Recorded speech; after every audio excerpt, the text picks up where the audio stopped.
On this episode of Locked On Angels, the Angels complete a second sweep of the A's yesterday in their third straight series win. John, there's 5 things we noticed that our everydayers need to know about from yesterday's game, and we're going to share those 5 things in segment 1 today. It's time to get locked on with Mike and John, and this is Locked On Angels.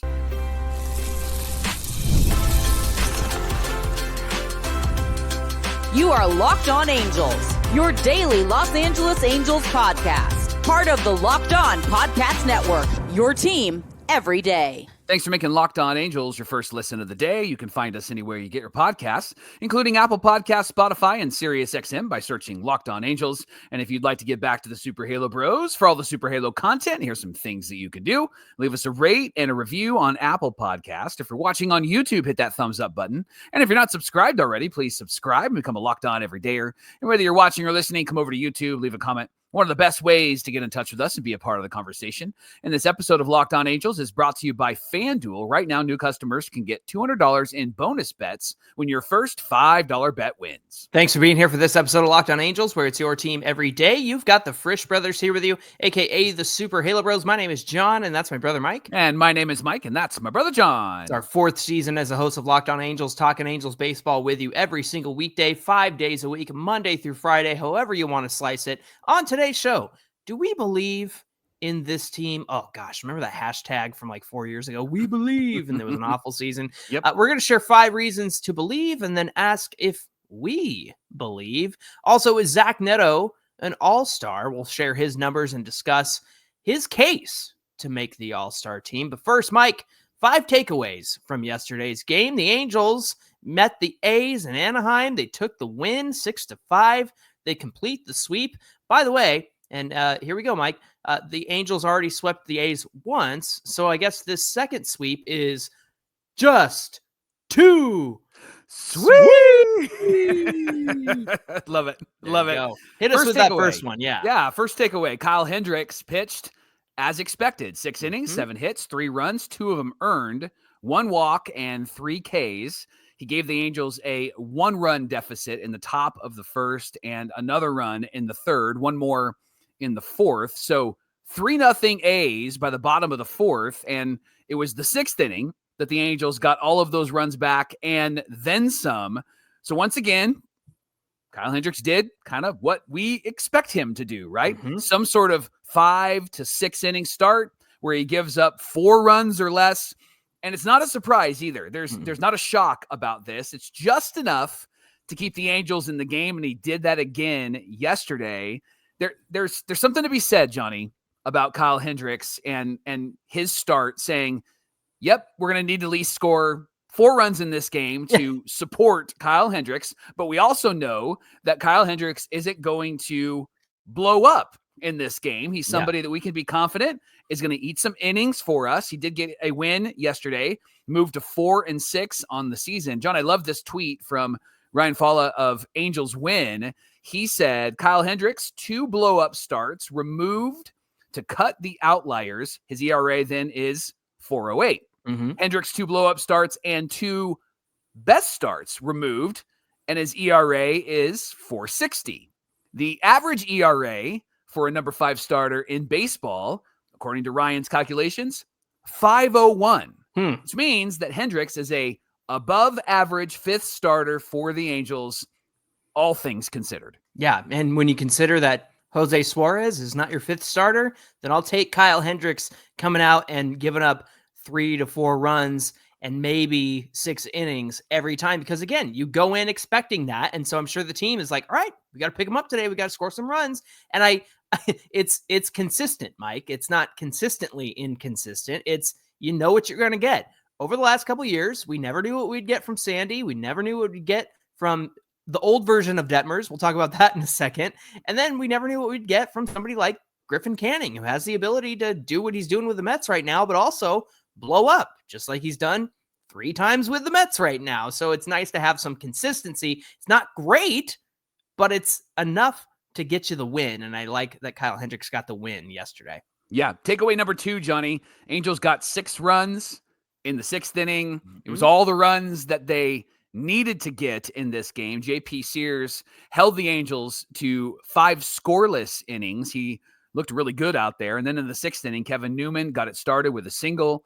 Neto follows with a single. Shawnuel uncharacteristically strikes out. Yeah. Grant Holman comes in to pitch. Mike Trout got a ball 4 count on a pitch that was in the strike zone. So I guess we can maybe count that one as a makeup call for Jose Soriano last week, because the Angels normally don't get a break in those situations, but they got a break in that at bat with Mike Trout yesterday. Yeah, and then Ward took a bases loaded hit by pitch. Solair singled up the middle. Both infielders were not able to grab that one. It kind of reminded me of Neto and Chris Taylor not getting to that ball the other day. Osvaldo Bido came in. Travis d'Arnaud hits a sacrifice fly to take the lead 5-3 and 4-3. Sorry. And then Adell gets some insurance runs with a 2-run homer. That turned out to be the winning runs because the Angels needed those insurance runs. Joe Adell has 6 home runs, 10 RBIs in June, and has a 1,186 OPS. It's the month started. The Angels bat around the order after Rengifo singles. Newman got his 2nd single of the inning. Unfortunately, Neto flew out to end it. But it was another instance of the Angels stringing some hits together, some walks together. Taylor Ward takes the hit by pitch. They get on base. They put traffic on the base paths. They get productive outs with d'Arnaud's sac fly. And then Joe Adell's home run is the icing on the cake. They're doing different things to score their runs. This was a great example of that in that 6th inning. Takeaway number 3, Jorge Solair with a defensive run saved the game, John. Locked On Everydayer Cope texted me when that happened, and he said, things are going well when Solair is making a great defensive play to save the game in right field. Yeah. And he did that. Top 8, Connor Brogdon came in to pitch, gave up a leadoff double to JJ Bulade, and then Luis Arias popped out. And then the A's catcher went opposite field to right field, and Solair makes this incredible sliding catch. He keeps the ball from landing on the ground. He prevents Blade from scoring from second base. Just slid in, throws out his glove, looked like a professional outfielder when he did that. And I was really impressed with that, John. There's shades of a good outfielder in amongst some of his not so good outfield play, right? Yeah. Now we know that we've been wondering if he's going to go on the IL because he's been dealing with that groin issue. But the fact that he's out there making plays, playing the field, and actually being in there all 9 innings, hey, it's nice to see a guy play through something and still go all out to help his team win, while someone who makes $38 million a year sits on their fancy house and their fancy couch next to their fancy fire, and they sit on the IL. Nice to see somebody playing through something and actually helping the Angels get a win here. Yeah. Takeaway number 4, Ryan Zephren is really becoming a predictable pitcher because of one pitch. This year, Ryan Zephren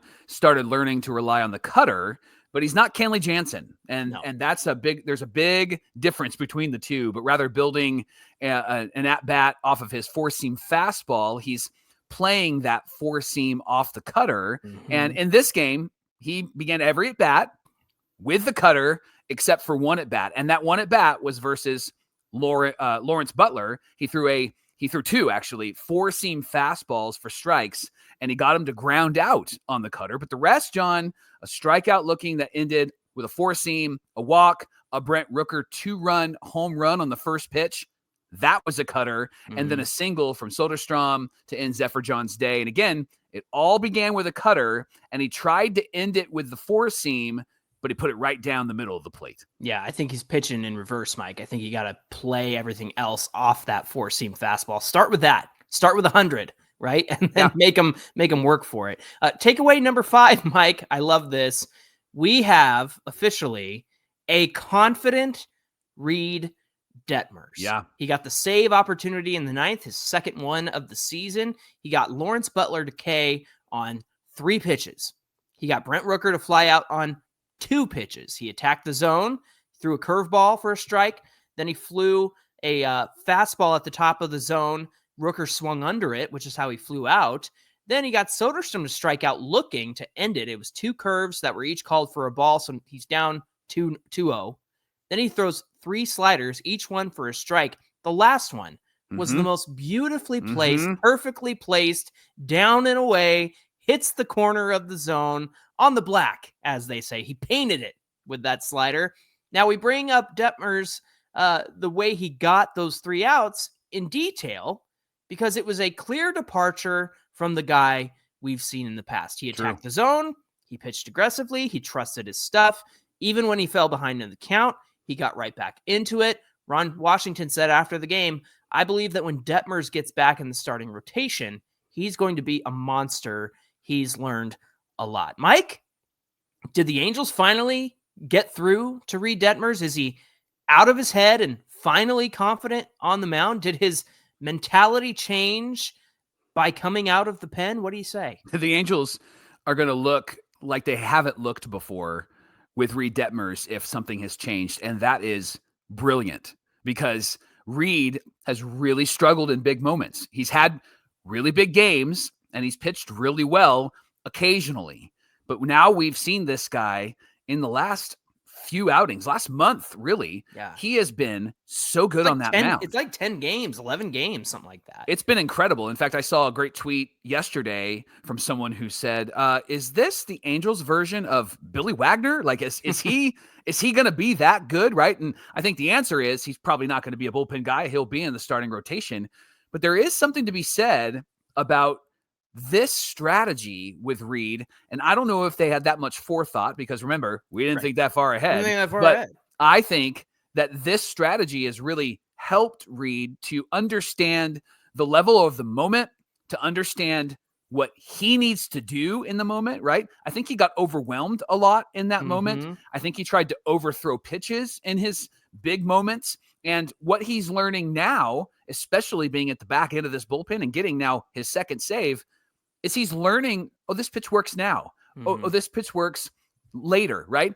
The other thing that I've noticed, John, is I think that he's just letting it loose. He knows that he doesn't have to go another inning. Right. He knows that he doesn't have to try to make it through 5, right? And so I think that leans in the direction of maybe they should keep him here, not just this year, but perhaps in the future as well. Now, Wash did say back to the starting rotation. So that's probably the case because Hendricks isn't on this team next year unless they re-sign him. So he takes that spot.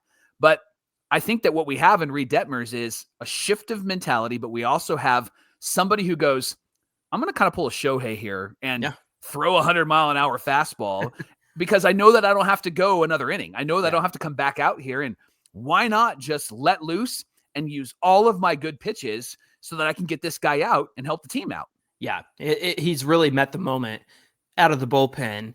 And you just wonder if that aggressiveness that he's displaying can translate over to being a starter. Because again, it's always, 0-2 and then 3-2, and then it's a walk, right? Yeah. And that's how it always was with Reid Detmers. So I think the biggest thing is that he's trusting his stuff. He's trusting himself. Hopefully he's out of his head because we've always said the problem with him and Patrick Sandoval, by the way, is between the ears. They just are not confident in what they're doing out there. Hopefully this confidence will lead to him being back in the rotation and he can take it with him when that day comes. Thanks for making Locked On Angels your first listen of the day. Coming up, do you believe in this team? We're going to give you some reasons to consider. Then we'll ask, do we believe? We're going to talk about that in just a minute.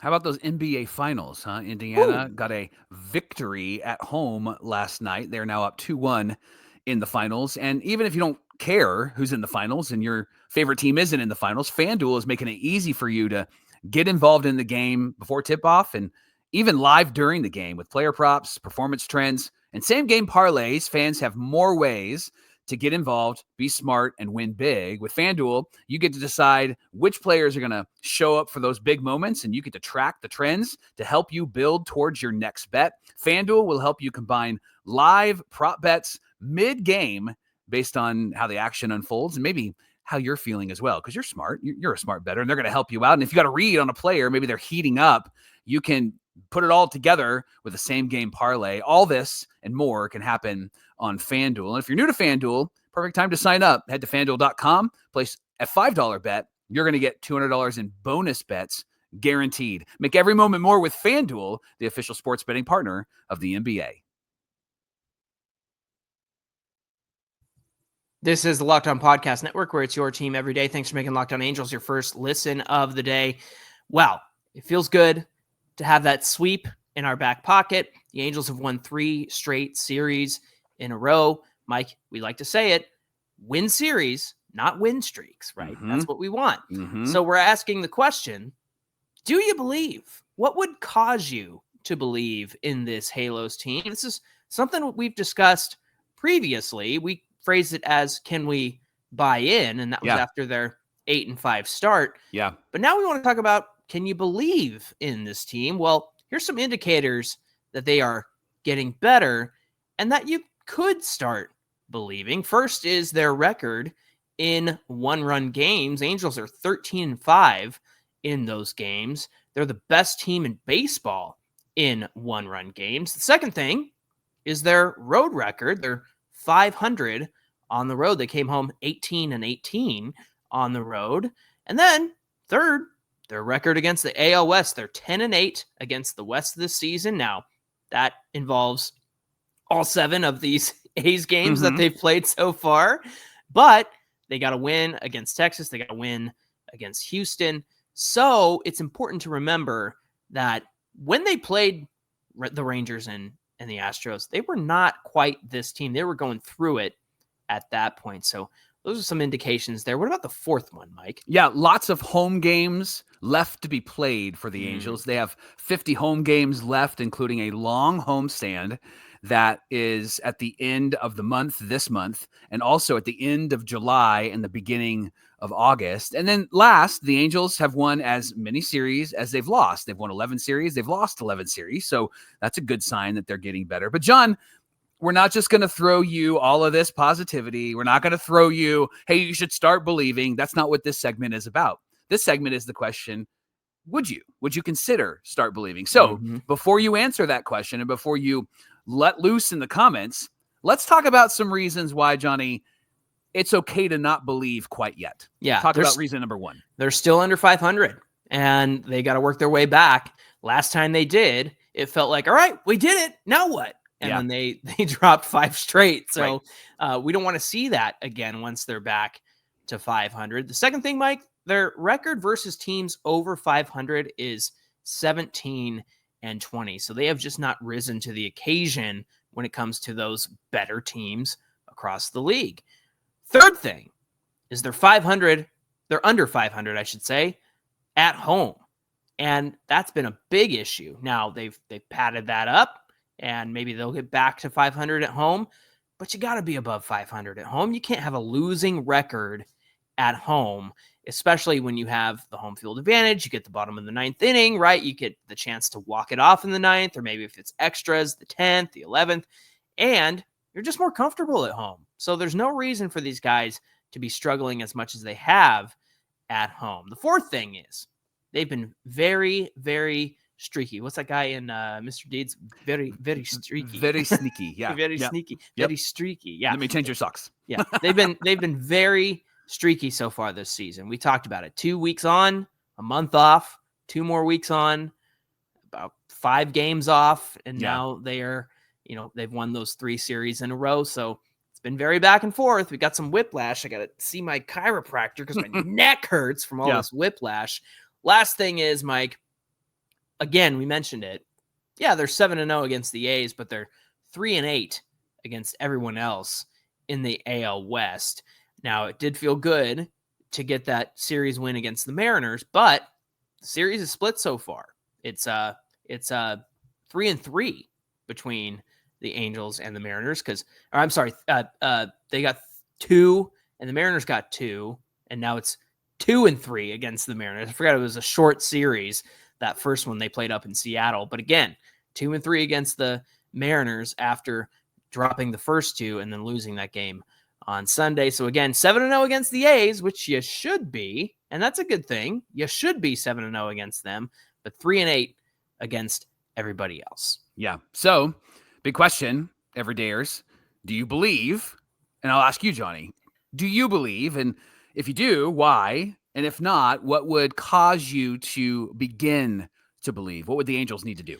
I got to see some consistency out of the offense in order for me to believe. Now, that's hard to say because for years we've known like Taylor Ward is a streaky hitter. He's going through it right now and not getting very much out of his bat in terms of production right now. He kind of looks like he did before that hot streak where everybody was talking about him and he was helping carrying this team. The other thing that I think we need to see from this team is, can this bullpen keep up what they've been doing? Mike, they've had a massive turnaround from where they started at the beginning of the season. And remember, this is an entirely different bullpen. Yeah. There's no Ben Joyce. Yeah. Garrett McDaniels is gone.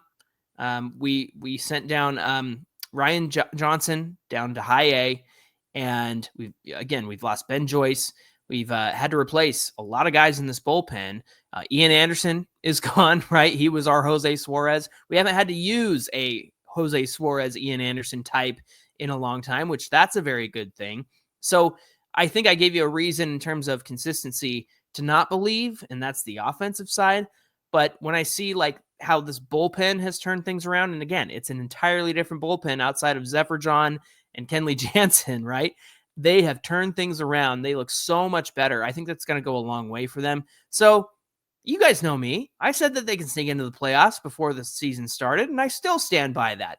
I don't back away from my predictions. I stand for that. So I think I'm going to buy in and I'm going to believe, because I think the bullpen is going to be a really key part of the turnaround. What about you? Can you believe? Would you believe? If you don't, what would make you believe, Mike? I always believed that this team was at best a 500 team. Mm-hmm. And so they're playing what I think that they can do. I think being around 500 is what they can do. I'll start believing, John, in August.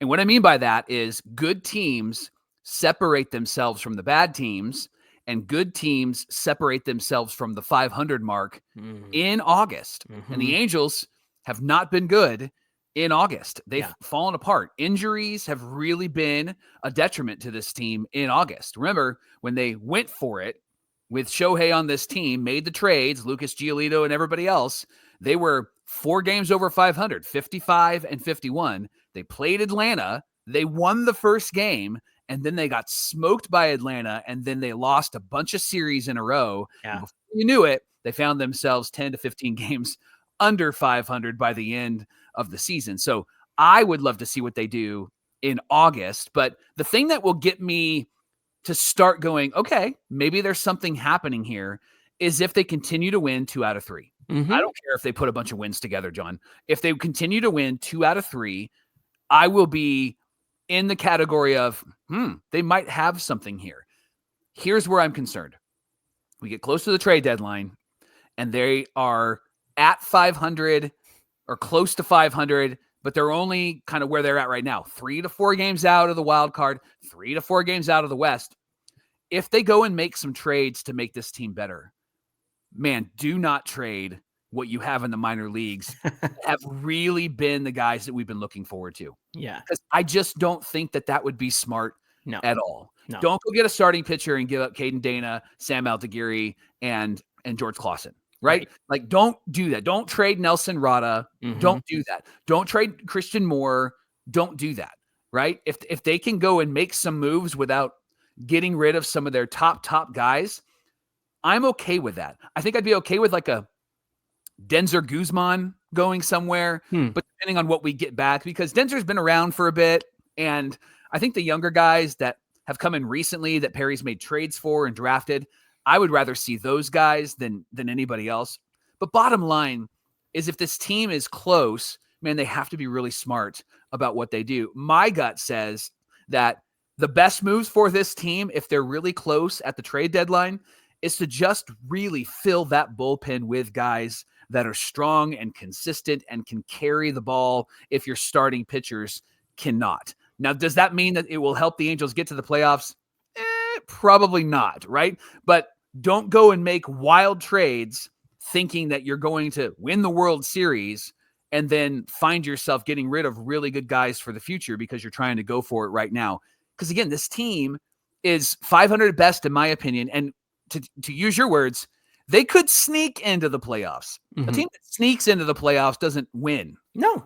playoffs, right? I didn't say they would win. No, I'm using your words. Sneak, right? Yeah. And so a sneaky team doesn't need to go and trade all of their assets to try to be more than just a very, very sneaky team, right? And so I would just be very cautious if I'm the Angels, be excited about where we're at, and maybe fill in some pieces, but not necessarily go and trade the farm so that you can bring in guys to try to get to the playoffs and build in the playoffs, because I just don't think that this team has that right now. They still have moves to make too. I mean, look at the way Rengifo's been performing. When's Christian Moore getting here, right? Look, you got Kevin Newman and Rengifo playing second base and third base. I think that we could see Christian Moore come up. You might even see one of those starters come up if necessary. And also, one more thing, you mentioned making good decisions at the trade deadline. Well, I have to say this. I feel like Ron Washington has finally made good decisions in terms of in-game management, because for the first few weeks, we were livid about some of the decisions that he's made, and it cost them games. And I think he's finally gotten out of his own way so that they're no longer costing themselves games. I think that's why they've had more success recently, because decisions on the field are really smart. Good decisions are being made by Ron Washington and his coaching staff.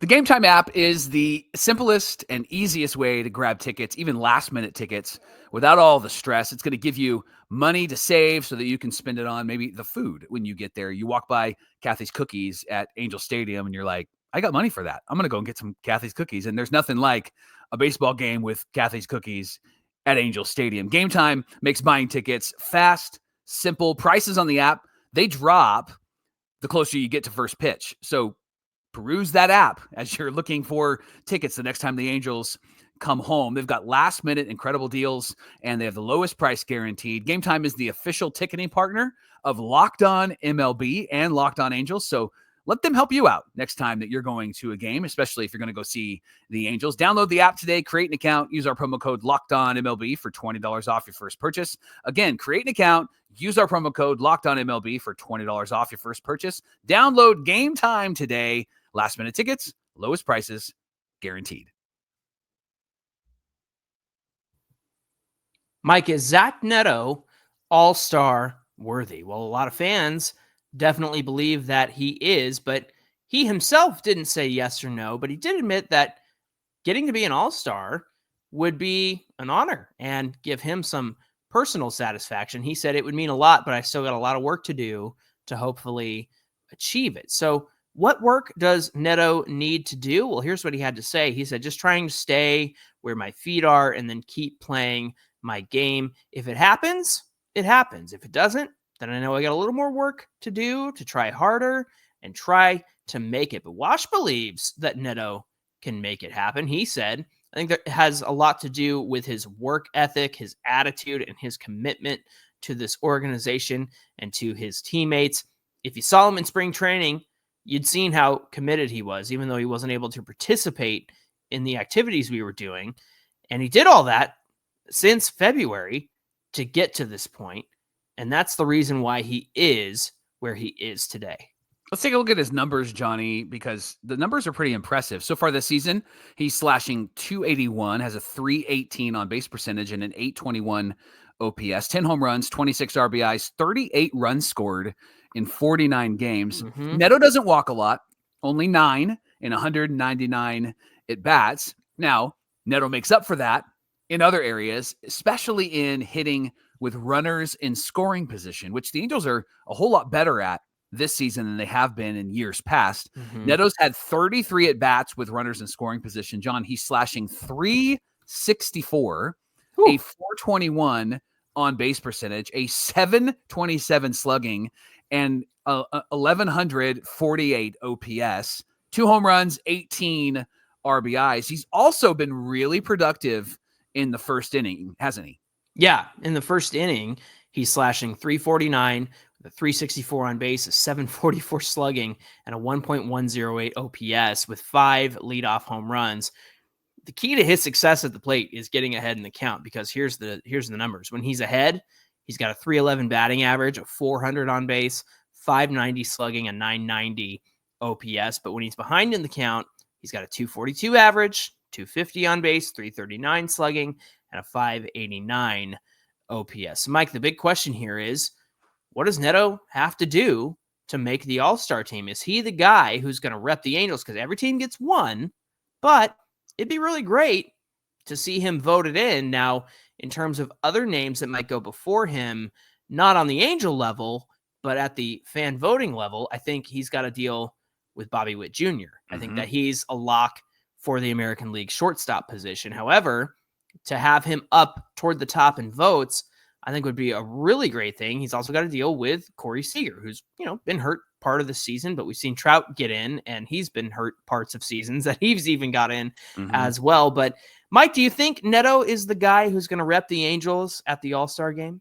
At least at this point, yeah. I can't think of anybody else that would. I know that there's been conversation about Tyler Anderson potentially. I think Yusei Kikuchi might be in that conversation as well, pitching-wise. Maybe even Jose Soriano, depending on what he does in his next couple of starts. Maybe some bullpen guys. Kenley Jansen will probably be there unless they want to bring some other people in. But I think Neto is the guy that the Angels need to run with, that the major leagues need to run with. And if fans aren't going to vote him in, I think that they need to nominate him, name him to that roster. And honestly, John, I think Neto is going to be the guy that's going to make a run at being the all-star representative for the Angels over the next 10 years or so, depending on if the Angels re-sign him or not. I can see him taking Mike Trout's place as the guy that represents the Halos. And maybe as he continues to grow as a player, he might even be the guy that usurps Bobby Witt Jr. at the shortstop position through the fan vote, right? Like, there's something about Mike Trout that just draws people's attention, and they voted for him even when he was hurt and even when he wasn't playing well. But Zach Neto still, I think there's some work to be done to get noticed.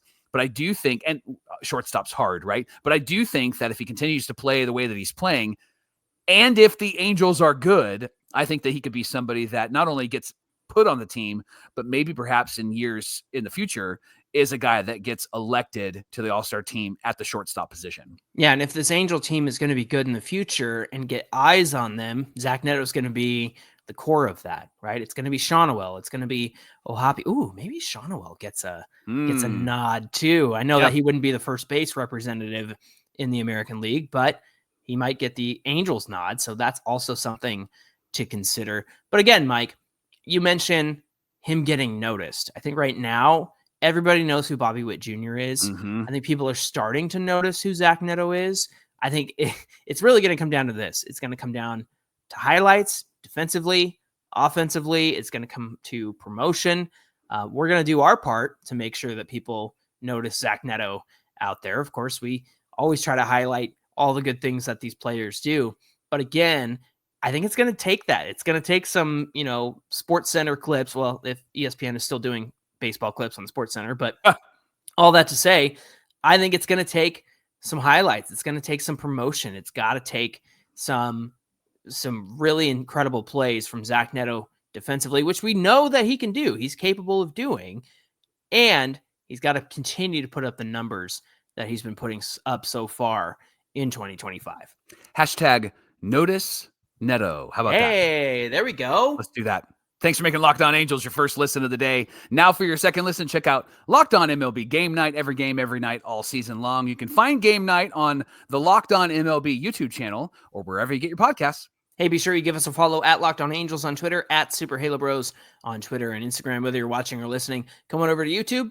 Get in today's comments section on today's episode. We'd love to hear from you. We always do our best to get back to each of you there. Mike, what do we have on deck for tomorrow's show? We have a guest that's going to be joining us on Locked On Angels. We get to interview second round pick from 2024, Chris Cortez. Is going to come and become a everydayer and get locked on with us. Looking forward to that conversation and sharing that with you tomorrow on Locked On Angels. Yeah, we got some great conversation in store for you with Chris Cortez, who is pitching for High A Tri-City right now. We can't wait to sit down with him and have a conversation. We hope he'll come back and join us for that. Until then, my name is John, and that's my brother Mike. And my name is Mike, and that's my brother John. Thanks for being here, everybody, and we'll see you back here with Chris Cortez on Friday.